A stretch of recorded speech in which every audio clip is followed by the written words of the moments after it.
Hello, people. Again, yes, this is the same day as the last one. I told you I was going to try to do two, maybe three. This one I'm going to try to just have a little fun with, even though I'm trying to adjust the camera, the view. I know, I'm trying to get as much as the background as I can. I need something there and a few things there. But what are you going to do? Anyway, I want to talk about movies that have Jesus in them, or about him. Well, it's kind of a movie review, but it's more of a critique of the different films that he's been portrayed in. Because I'm sorry, most of them are crap. Because they don't portray a Jesus I would follow, or if I did, it would be hesitantly. But mostly, I just want to talk about movies that are dealing with him, the people around him, which is probably more or less what it's really going to be about. I'm organizing over here, or the first century church. Um, by the way, I was trying to remember Tom Berrier's name in the last video for the movie Gettysburg, and I had a book sitting right there. I'm not going to say I was having a senior moment, but I'm going to say that I was having a moment where I was not observing the obvious. Because I had this sitting right there. I could have looked it up. Tom Berenger. He was good as Longstreet. And he was good as Teddy Roosevelt in Rough Riders, where Brian Keith was playing McKinley, who was in the Wind and the Lion, who played Roosevelt in that movie. But anyway, Tom Berenger, that's what I was thinking of. I don't know why I couldn't remember his name. I do like him as an actor. He's pretty good. But I'm going to talk about, not in any particular order, by the way, these movies. I was going to do this last week or 2 weeks ago when the Easter, which is actually Passover, okay? Never mind. It's kind of pointless at this moment to discuss that, but I wrote it all down here. That's why I'm looking over here to check my list. I'm going to first discuss, well, see, I don't have them in a particular order. I just wrote them down as I remembered them. First, the Jesus of Nazareth movie, or the miniseries. It was in the early 80s. 80s or late 70s. I think it was the early 80s. I would look it up, but I'm too lazy right now. I blonde hair, blue eyed Jesuses. You get a failing mark. You get an F. Okay. Anytime you give me a movie where Jesus is blonde hair, blue eyes, and looks Northern European, you're going to fail me. You're going to fail me miserably. But this one thing I did like about the film was the people around him, the interactions of the characters around him, the apostles, people who played the apostles, mostly Peter, and I forget what the guy's name is. Anyway, I'm not really organized on this. I'm doing this sort of because I want to do something different from the last video and just get more into doing this more than just once a week. But the guy who played Peter, I liked him. I would use that movie guidebook, but that movie guidebook, unfortunately, I'm going to have to get another older edition because that one doesn't have all the movies in it. That one apparently is not, anyway. My problem, not yours. But I liked Jesus of Nazareth movie, not because of Jesus, who I'm sorry, I have a problem with the Northern European looking Jesus. I'm sorry, they don't have blue eyes and they don't have blonde hair. He certainly wouldn't have. I liked the characters around. I liked Ernest Borgnine's portrayal of the centurion.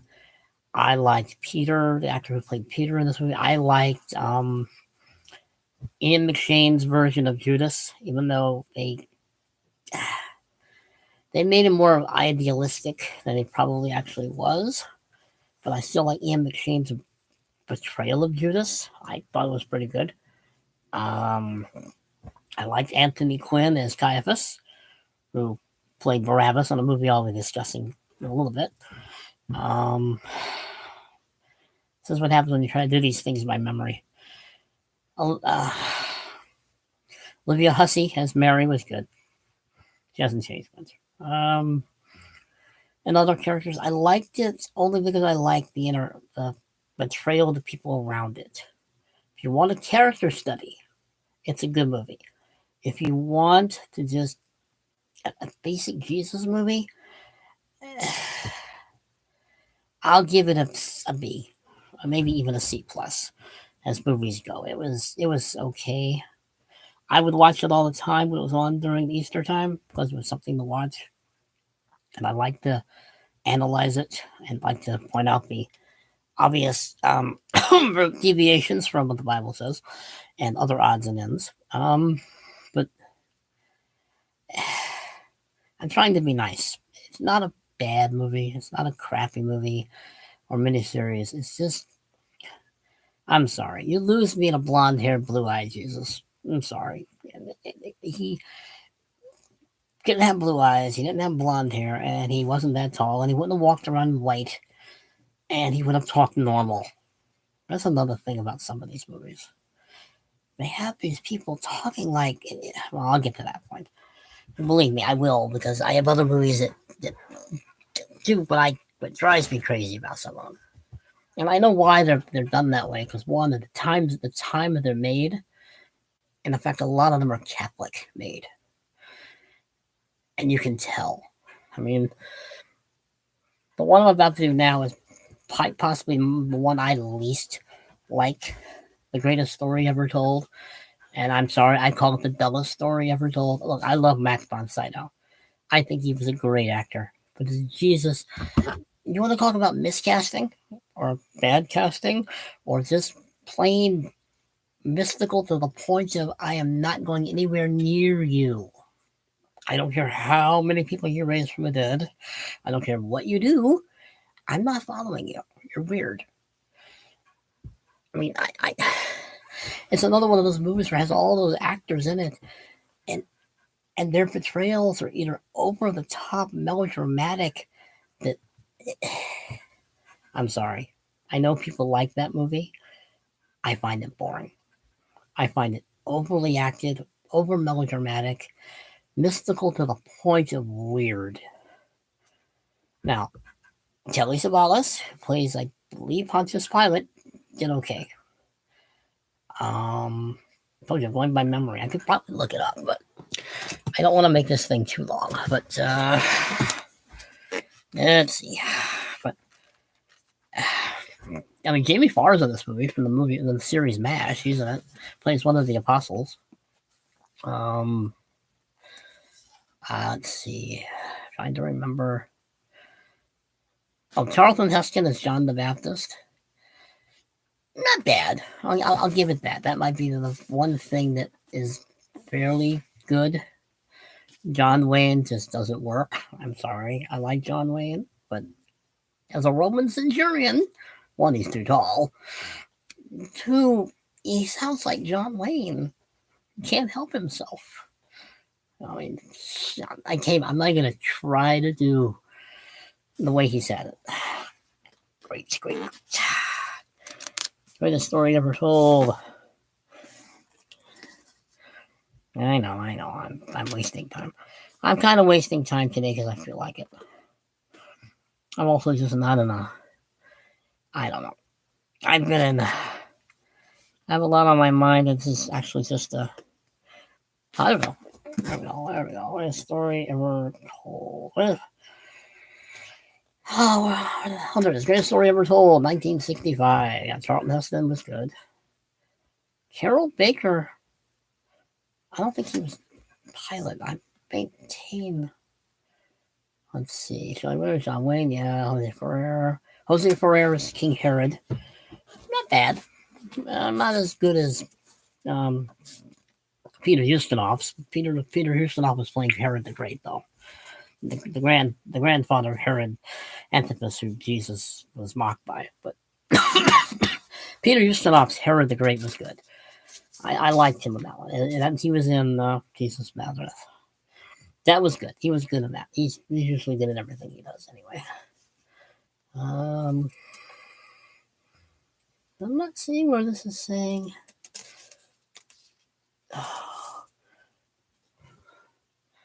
Telly Savalas was in that movie. I know he was. Why is this not telling me that? I know. I saw Telly. Oh, there it is. Telly Savalas. He does a good scary Pontius Pilate. But I'm sorry. The movie looks like it's made in Utah, which is where it was made. It's not good. It's boring. It's melodramatic. Jesus of Nazareth, that miniseries at least wasn't overly melodramatic, but it was, once again, it's not the actor who's playing Jesus' fault. It's boring. Let's just be honest, people, folks. The movie's boring. It's long. It's boring. It looks like Utah, which is where it is.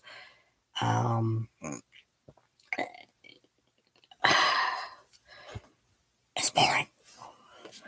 Anyway, but yes, let's see. I don't know who Claude Rains is for who he plays. Shelley Winters plays the woman with the issue. That's a little over the top there, Shelley. I'm sorry. I'm sorry. The movie to me is just too melodramatic. I can't watch it without laughing. I mean, Max von Sydow was a great actor, but him as Jesus just doesn't work. He just stares at the camera like he's seeing like he's off in La La Land somewhere, and it's boring and it's distracting, and I don't care. And I found nothing about him that was. I told you, and my problem I think is when I watch these movies. One, I had the Bible in my head. Two, I analyze everything. And I know I should sit there and enjoy it, but sorry, it's badly done. It's badly done. Now, The Passion by Mel Gibson, very Catholic movie, yes. Very lot of symbolism, yes. I liked it. I liked it for the trial, the crucifixion, the brutality of it, the languages used. I like the film. As characters, not really. But the brutality of what he went through, and the crucifixion of what he went through, and everything else that he went through was good. I mean, that movie was good. And if you can watch that film and not feel anything, then there's something wrong with you. I mean, I've seen it twice. I think I saw it twice. Did I? I think I saw it twice. Because I did have it. I did own it. So I probably watched the commentary. It's good for what it's trying to tell you. But as a story, or as characters, I should say, it's full of symbolism, full of Catholic symbolism, full of Catholic ideology, full of a lot of this stuff. I mean, I think it's Saint Veronica who wipes his face, and there's Jesus' face on the cloth. That's in there. The devil is portrayed better strangely. I did like the fact that the different languages of the different types of people were used: Latin, Greek, Aramaic. I like Mel Gibson, people. He may have his issues, but I still like him and his movies. But King of Kings, his next film, I think I saw once, and I don't remember a thing. That's how bleh it was. That's how kind of average and ordinary and just unimpressed with the film. I think I've seen it once. I wasn't impressed with this person who acted in the part. I wasn't impressed by anything because I don't remember anything. That should tell you how much that film actually had any impact on my life whatsoever. It came and went. It came and went. But it's. I know people like that movie also. I don't remember it. The Last Temptation of Christ, I've never seen, but we all know what that was about.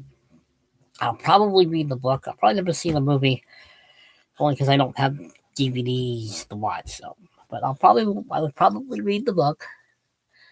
I know what it's about, so I really can't give you too much. I wanted to see it when it first came out. I just never got around to it. But The Risen, which is barely a recent film. I don't know if that would be in here or not. Let's see. Because I actually like The Risen.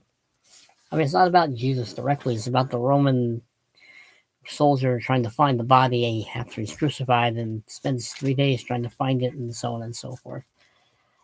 I like that movie because one, it was simple, it was basic, it was just a story. Characters were pretty decent. I liked it. It was like the how was it? The Nativity. It was a very basically told. Both movies were basically told. The characters were well written, well acted. It wasn't complicated. It wasn't melodramatic. It was just a basic telling. But I liked The Risen. I thought it was a decent film for what it was. And hopefully it's here. Oh.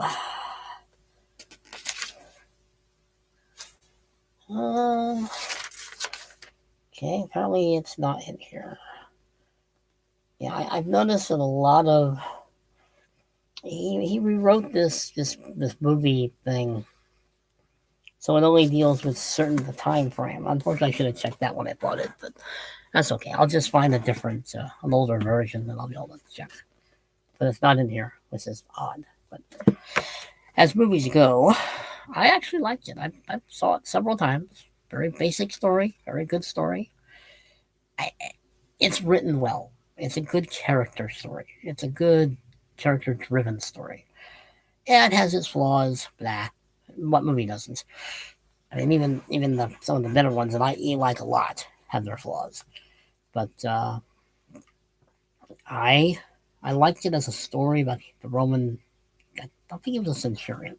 He might have been, but I don't think he was a centurion. Him just looking for the body, encountering the apostles, or the disciples or apostles at that point. Finally seeing Jesus at some point, changing his life, or at least sending him in a different direction. I would recommend the film because it's good, it's basic, it's nice, good storytelling, it's not complicated. It's a lot like The Risen, a lot like the Nativity story. The Nativity story is good too. It's about Mary and Joseph before the kid's born. She's very human. That's what I like about the Nativity story. Mary is portrayed as very human, very normal. I hate it when they portray these people as if somehow they're unearthly, as if they're somehow they're mystically unearthly. It's like, they're people. They're just people. Okay? Extraordinary things happen to them, but they're still just people. Olivia Hussey does a good job in Jesus Nazareth. I don't remember who played Mary in The Greatest Story Ever Told. I don't remember. I couldn't tell you. On to Barabbas. Now, I had the book.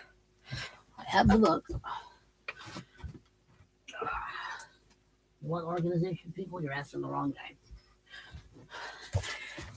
That's the book the movie's based on. It's actually a pretty good book.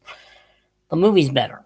I mean, the movie, of course, is better, but the movie is about Barabbas, a man who was acquitted in Jesus' place.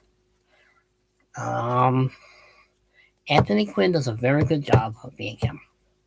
It is a Catholic film, but it's a good Catholic film. It tells a good story. It's another one of those. It's the story-driven kind of. If a character, to me, a story has to be driven by the characters, not so much the plot. I mean, if the characters aren't interesting, the plots can be boring. And I'm sorry, The Greatest Story Ever Told is boring. Barabbas is not boring. And it does stick to the book pretty well. I would recommend it. Anthony Quinn is always very good.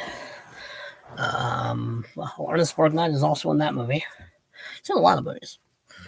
Anyway, Paul the Apostle, directed by the same people who did the Risen movie. I wish it had been more fleshed out about Paul's life and this, that, and the other. The actor who plays Jesus in The Passion plays Luke, who goes to see Paul while he's in prison before his eventual execution. It's another good character-driven story. It's worth watching. It's not melodramatic. You lose me when you're melodramatic. I'm sorry. When you're overacting, you're overacting. And the greatest story ever told is overacting. And I can name a few other films where overacting too. King of Kings. And probably one or two more I'll get to eventually. But yeah, I forgot what I was saying. Paul the Apostle is a good movie. I think it could be longer. I mean, the subject matter is the Apostle Paul. I mean, I think they do a fairly decent job of a church under Nero, under the reign of Nero and his height of his insanity and persecution of the Christians. It's a good movie. It's a decent movie. I liked it. I think it's on the same level as The Risen, the Nativity story. Basically told, simply told, nice story, good characters. It's not overly, well, as I keep saying, it's not melodramatic. Too many of these films about the life of Jesus or those around him are so melodramatic. It's like, no, you're ruining the whole story. But yeah, melodramatic stories drive me crazy, particularly when they're these. It's like, just tell a story. Overacting is overacting. Now, if you're trying to overact, is one thing. But when your acting is literally, I can't explain it. You know what I mean when you see it. My tea is getting cold again. Now, the miniseries Peter and Paul, of course, takes place after Jesus' resurrection and ascension. If I remember correctly, Anthony Hopkins plays Paul and John Foxworthy? Jim Foxworthy? Jim Foxworthy's the other guy. Who am I thinking? I know it's Foxworthy. I think it's his last name. I don't think his book is going to have it, so I'm not going to bother looking. But the movie Peter and Paul was a mini-series on TV. If I remember correctly, I liked it. It was not too bad. It's on the same par as another mini-series, AD, The Early Church. Both of them were done fairly well. I think they're several years apart. But both of them are products of their time. They're not melodramatic, but they are long. Decent acting. Anthony Hopkins as Paul, I suppose, it does work. He's not too bad at it. I can't remember who the other actor is. Anyway. But that's not too bad to watch. It's not too bad. It's I don't know. They make very few of those kind of films. So when they do come out, I do kind of like them if they're done properly. But there's Ben-Hur. I only put Ben-Hur down because Jesus appears briefly in a few areas, a few moments. But it's a great movie. I cannot say anything bad about Ben-Hur. It's a great film. It's not about Jesus and it's not about the first century church, but it's connected loosely. But I like it. I've always liked Ben-Hur. I've always liked Charlton Heston. I always will. I love him as Moses. I always will. But yeah, at least his very brief interactions are not melodramatic. They happen. There's something unusual about this person who Ben-Hur's encountering, when it's done in a way that you kind of wonder, why is it affecting him that way? But it's not melodramatic. I keep repeating that because to me, I'm sorry, most of these things are melodramatic. Just write a good story. Jesus was not this mystical being. He was. They make it. He's either completely otherworldly to the point where you want to run away just because he's otherworldly and you don't know, or he's a guy who has no idea what's happening. And believe me, I'm pretty sure they made those. I'd probably put The Last Temptation on that side. I mean, there's, I don't know. Anyway, let's see. Oh, The Silver Chalice. I'm sorry, Paul Newman. I have to mention The Silver Chalice. I have seen this film. It is truly the worst film ever made, with Jesus even slightly appearing at the end. Um, it is bad. Uh, Jack Palance as Simon Magnus is his usual manic, wonderful, diabolical self as the bad guy. Paul Newman looks like he wants to run away and hide, and the rest of the film is crap. But it's so bad that you want to watch it because it's so bad. It's Mystery Science Theater 3000 would love this film. They would make a lot of fun of it. It is just that bad. But yeah, I wish. I think that's my entire list. That's There's probably others I'm forgetting. I just want to deal with the movies that deal with Jesus and nor the first century church. I mean, yeah, there is, the Robe. Did I know? I didn't mention the Robe. Great book. Great book by Lloyd C. Douglas. Good movie with Richard Burton, Gene Simmons, Victor Mature, not Jack Hawkins. What am I thinking? Jack Hawkins is a mentor. I'm forgetting somebody. I know I'm forgetting somebody. Michael Rennie playing. Is it Michael Rennie? Oh, I hate this one. I cannot remember things without having to look it up.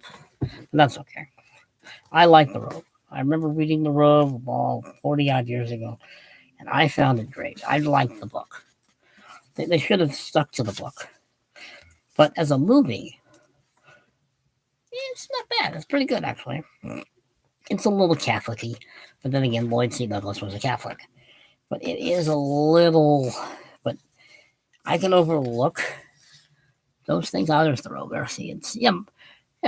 Michael Rennie. He played Simon Peter. Oh yeah, Jay Robinson played Caligula. Jay Robinson was much too old to be playing Caligula, who was in his early 20s. And I think Jay Robinson, when I read his biography or his autobiography, he was in his 30s. So there's more type bad casting. But yeah, Jay Robinson was good as Caligula, even though he was way too old in that film. Let's see if I remember else. Oh, Ernest. No, that's not him. Let's see. What else I should mention off the bat? But anyway, yeah, I need to get an older version because this version doesn't have all the movies I need to make comments on. I wish though Jesus were portrayed as an actual human being and not just the mystical God side, if that makes any sense. Too many of these films either do him as otherworldly to the point of not uncomfortable. It's just it's like he's not there. I mean, he's no longer human. They've taken out the human part, or they make him more human and less God part. It's like they can't do. I know can't. That's probably very difficult to do. But his portrayal in all these movies. Oh, the Jesus movie. That was the one I was thinking of. That one I will say is very basic, very simple. You can tell it's a low budget film, but it's done well. The actor does a fairly decent job, even though, again, I know it's me. I know it's me. I want a Jewish Jesus because he was Jewish. He looked Jewish. He acted Jewish. I would like him to be portrayed as a Jew, not an actor portraying him or something to that effect. I mean, I'm trying to be nice, I guess, because I know a lot of people like these films. I know a lot of people they can't get they watch these movies and these actors become him. They can't they just that's how they view him. It's like that very famous picture of Jesus with the brownish hair, the blue eyes, and the light behind him. It's like he didn't walk around like that. He walked around like a normal person. He was a human being. Read the Bible. He was normal. He was human. He was God. He was human. But I wanted Jesus portrayed as if they also portray him as if he doesn't know what's going on sometimes, or he kind of knows what's going on, or he's in the Passover. It's Passover, people. It's not the Last Supper. It's not a different meal. He didn't create a different meal or a different supper. It's Passover. That is what it's called. Get it right. Thank you. Now, Jesus of Nazareth, I think they tried to do that, but it just. I know I want too much from these films when it comes to him. I know I want a version of him that I recognize is coming from the Bible. I don't recognize him completely from what I see. I don't. I see bits and pieces. I see moments, but his portrayal was always, I guess, for lack of a better word, is European. He's almost more European than he is Jewish, and that's not the actor's fault. That's just unfortunately people who make these movies. I don't think do the research they could be doing. I mean, the church spent several thousand years trying to get rid of the Jewishness of Christianity and the Jewishness of Jesus, and they don't know what to do with it now. They realize, oh, is that what we've done? Yeah, that's what you've done. But let's see if I've forgotten the other movies I might have forgotten. I know I'm forgetting. Oh, well, I would mention Jesus Christ Superstar, except that's a musical. I don't take that one seriously. As Andrew Lloyd Webber. And that's a human Jesus who has no idea what's going on. So we'll just bypass that one. But I liked Jesus in fragments. He is who he is in fragments in these movies. The people around him for those movies are usually better written and better acted than the person doing the actual role of the Lord. I mean, that's why I watch these things. I could care less about Jesus in these films. I'm more interested in the portrayal of the people who interact, who have encountered him. I mean, I like character studies, and that's why I watch these films. It's because that they are fascinating character studies, even though some of them can be very over the top and melodramatic. Shelley Winters. I'm sorry. I literally, when that scene comes up, I just want to turn it off or just fast forward it because it's just over the top. I'm sorry, but I mean, it just is. Ian McShane as Judas, I can live with. I think it might be partly accurate, but I think they make him less. Well, they humanize him, which is probably a good thing. I mean, they do humanize him.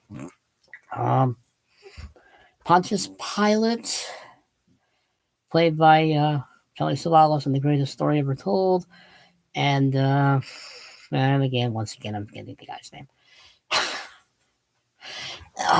Rod Steiger. Rod Steiger, I like Rod Steiger, but he plays a good Pontius Pilate too. Actually, those are probably the only two actors where the Pilate character is actually done well. What are you gonna do? I think I'm missing a movie. I'm kind of delaying because I know there's a movie I'm missing, or at least I think there's a movie I'm missing, and I don't want to, The Peter and Paul film miniseries is not bad. Anthony Quinn does a good job. I'm gonna see if it's in here. I don't think it's in here, but I would have sworn I looked. But I don't think it's in here. Peter and Paul. I could look on the computer, but I don't know how to do this and check the something at the same time. And I don't want to attempt it. So shoot me. Let's see, Peter and Paul. Now I'm gonna have to get that an older version of the Leonard Maltin movie guide because it's not in there.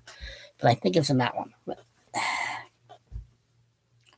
if I remember correctly, I liked it. Of course, I was a kid. I was younger then. What did I know? Now I'm old and, curmudgeonly. Well, it's getting cold outside. It's not too bad outside though. It's cloudy, but it's not too bad. Let's see. I know I'm missing a movie. I'm already at 35 minutes, but that's okay. I'm sorry. I don't think The Greatest Story Ever Told is a good movie. I've read the book. I read the book years ago. The book is better, of course, because it's the book. But the movie, I'm sorry. I know I keep coming back to the movie, but it's boring. He's a Jesus that literally seems to be a space cadet. And I like Max Inside Out. I told you I do. But he comes across as a space cadet, like he's just not all there. Give me a Jesus of some humanity, which is what he was. I mean, anyway. But, I'm trying to remember. I know I'm forgetting a film. I cannot remember what movie I'm thinking of. Well, it'll come to me at some point. It always does. But, yes, that's kind of my movie reviews for these films, why I like them, dislike them. I just wish that they would make the Jesus character and stop meddling. Make him who he was, how he's portrayed in the Bible, and not how Hollywood wants to read the Bible, or how Hollywood wants to make him into either Mr. Mystical or human to the point of he has no clue what's going on. But anyway, I think I'll stop rambling. I'm kind of trying to get up to. Well, it's already up to 36 minutes. I actually didn't plan on going this long, but as I said, give me a movie driven by. It's like what I said in my last video about story. Give me a story. Give me character development. Most of these films are character developments around him, whereas he's just. I don't know. I know I'm repeating myself, and I guess I'm trying to figure out a way to phrase this without saying what I really think is that basically every Jesus in these films, I wouldn't follow. I just wouldn't follow him. He doesn't come across as being the Messiah, being someone prophesied to come, God in flesh, both God and man. He doesn't come across. He's either one extreme or the other. It must be something in the middle. But the middle is the problem, because the middle is both man and God in one. And how do you do that? I mean, that it can be done. I think it can be done with the right actor, but I think that's part of the problem. I want something I don't think an actor can do unless you're actually him, which people aren't. But yes, I'm waiting for 40 minutes. I'm delaying the inevitable. I wish I could remember what that actor's name is. In wait a minute, I you. He was in the Dirty Dozen. The Dirty Dozen. Another good war movie, by the way. Oh, Franco. I think it's Franco. I think. He does an excellent job as Peter. I liked him as Peter. He does an excellent job as Peter. Dirty Dozen. Come on. Oh, yeah. Come on. People are waiting. Inquiring minds want to know. At least this one does anyway. Dirty Dozen. John Cassavetes. That's the guy. John Cassavetes. He does a great job as Peter. He does a very good job as Peter. I like him. I like his portrayal as Peter. And I like Ernest Borgnine because he's a centurion. He's good at that. He's good in Barabbas. He's good at that. What else is he in? I'm trying to remember. I could have sworn he's in something else too.